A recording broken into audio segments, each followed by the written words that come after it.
Hello friends, welcome back to my channel দেবশ্রাবণের রান্নাঘরে। আজকে আমি একটি নতুন রেসিপি নিয়ে এসেছি, কারি পাতা বড়া। তো তোমরা দেখতেই পাচ্ছ যে আমি কারি পাতাগুলি ধুয়ে নিয়ে একটা বাটিতে নিয়েছি, দেখো। তো তার সঙ্গে আমি কী কী মিক্সড করব: ময়দা, বেসন, চিনি, সুজি, শুকনো লঙ্কা গুঁড়ো আর হলুদ লবণ। ঠিক আছে, তো আমি একে একে সুন্দর করে আমি পাতার মধ্যে দিয়ে দেব। প্রথমে আমি 1 চামচ লবণ দিয়ে দিয়েছি, পরিমাণ মতো হলুদ গুঁড়ো দিয়ে দিয়েছি, তারপর দেব এখানে শুকনো লঙ্কা গুঁড়ো 1/2 চামচ। তো এখানে দিয়ে দিচ্ছি হালকা একটু পরিমাণ চিনি। ঠিক আছে বন্ধুরা, তো এখন দেব 2 চামচ ময়দা,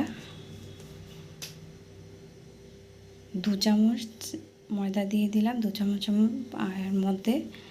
আর বন্ধুরা, তার মধ্যে দেব 2 চামচ বেসন। ঠিক আছে, তো বেসন দিয়ে দিলাম, দেখতে পাচ্ছ। আর এখন দেব 2 চামচ সুজি। তো আমার 2 চামচ সুজি দেওয়া হয়েছে, সবগুলি এখানে দেওয়া হয়ে গেছে আমার। তো পাতাগুলি আমি সুন্দর করে মনে করে আমি 3 মুঠোর মতো পাতা নিয়েছি। হ্যাঁ, কারি পাতা, তো কচি কচি পাতাগুলি নিয়েছি।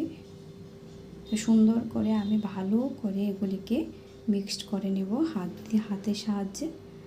তো বন্ধুরা, আমার যদি ভিডিওটা ভালো লেগে থাকে প্লিজ লাইক, শেয়ার, কমেন্ট করবে ভিডিওতে, আর চ্যানেলটাকে সাবস্ক্রাইব করে দেবে। আর আশা করি ভিডিওটা তোমাদের কাছে ভালো লাগবে। তো আরও নিত্য নতুন ভিডিও তোমাদের দেওয়ার জন্য চেষ্টা করব। আর আমাকে সুন্দর সুন্দর কমেন্ট করো, প্লিজ সুন্দর সুন্দর কমেন্ট করো। আর আমাকে একটু সাহস দাও, আমি যাতে ভালো ভালো ভিডিও দিতে পারি তোমাদের কাছে। তো বন্ধুরা, কিছুদিন যাবত আমি দিতে পারিনি ভিডিও, এখন আবার রেগুলার দিতে চেষ্টা করব। তো এখন আমি সবগুলি মিক্সড করে নিয়েছি। দেখো, এখানে কোনো পরিশ্রম নেই, খুব অতি সহজে এগুলি করা যায়। তো আমি ঠিক এভাবেই কারি পাতা বড়া বানিয়েছি। বন্ধুরা, চাইলে তোমরা খেতে পারো, এভাবে খুব ভালো লাগে খেতে, খেয়ে দেখতে পারো। তো এগুলি মিক্সড করে আমি এখন কড়াইতে তেল দিয়ে গরম করে তেলটাকে তো এখন দিয়ে দিলাম বড়াগুলি ছোটো ছোটো আকারে। তো দেখতেই পাচ্ছ কড়াইতে আমি দিয়ে দিয়েছি বড়াগুলি।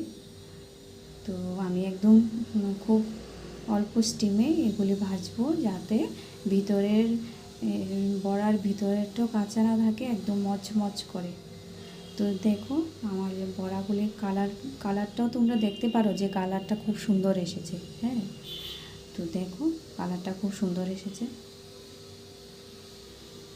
বন্ধুরা, এভাবে খেতে পারো। হ্যাঁ, তো আমার ভিডিও তোমরা দেখার জন্য খুব ভালো লাগে, আমার ভিডিওগুলি তোমরা দেখো, আরও বেশি বেশি করে দেখো তোমরা আমার ভিডিওটা প্লিজ।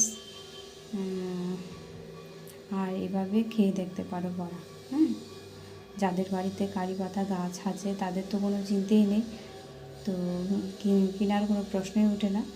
তো এভাবে বিভিন্ন আইটেমে খেতে পারো, কারি পাতা তো সব কিছুতে দিয়ে খাওয়া যায়, তো এভাবেও খেতে পারো। তো বন্ধুরা, ভিডিও দেখার জন্য থ্যাংক ইউ সো মাচ।